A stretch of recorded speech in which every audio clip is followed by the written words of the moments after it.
This is Pastor Jonathan Meyer here to bring you God's Word for us today, January 27th, 2016.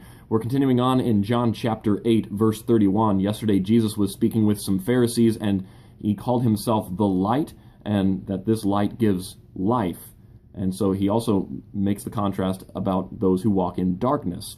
While he's doing this, he then calls the Pharisees sinners and says they're going to die in their sin, and yet still saying that he gives life.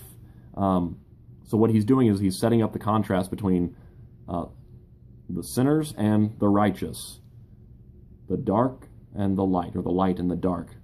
And ultimately it comes down to there really is only one light. All the rest of us are in darkness, but this light gives life. This light shines in the darkness. This light spreads to all who believe in him. And that's sort of what he gets at a little bit today.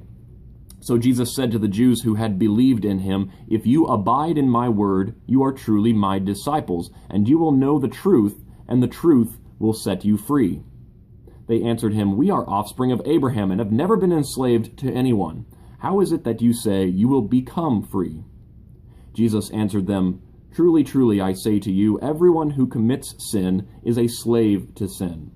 The slave does not remain in the house forever. The Son remains forever. So if the Son sets you free, you will be free indeed. I know that you are offspring of Abraham, yet you seek to kill me because my word finds no place in you.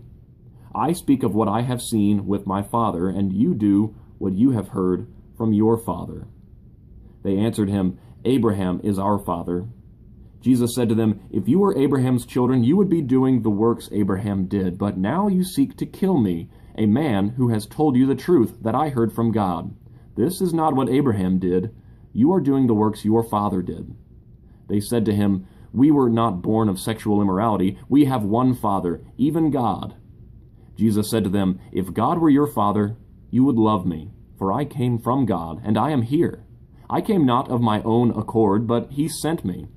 Why do you not understand what I say? It is because you cannot bear to hear my word. You are of your father, the devil, and your will is to do your father's desires. He was a murderer from the beginning and has nothing to do with the truth, because there is no truth in him. When he lies, he speaks out of his own character, for he is a liar and the father of lies. But because I tell you the truth, you do not believe me. Which one of you convicts me of sin? If I tell the truth, why do you not believe me? Whoever is of God hears the words of God. The reason why you do not hear them is that you are not of God." This has been God's Word for us today. Join us again tomorrow, and we'll talk a little bit more about what Jesus laid out there for us. Blessings on your night. See ya.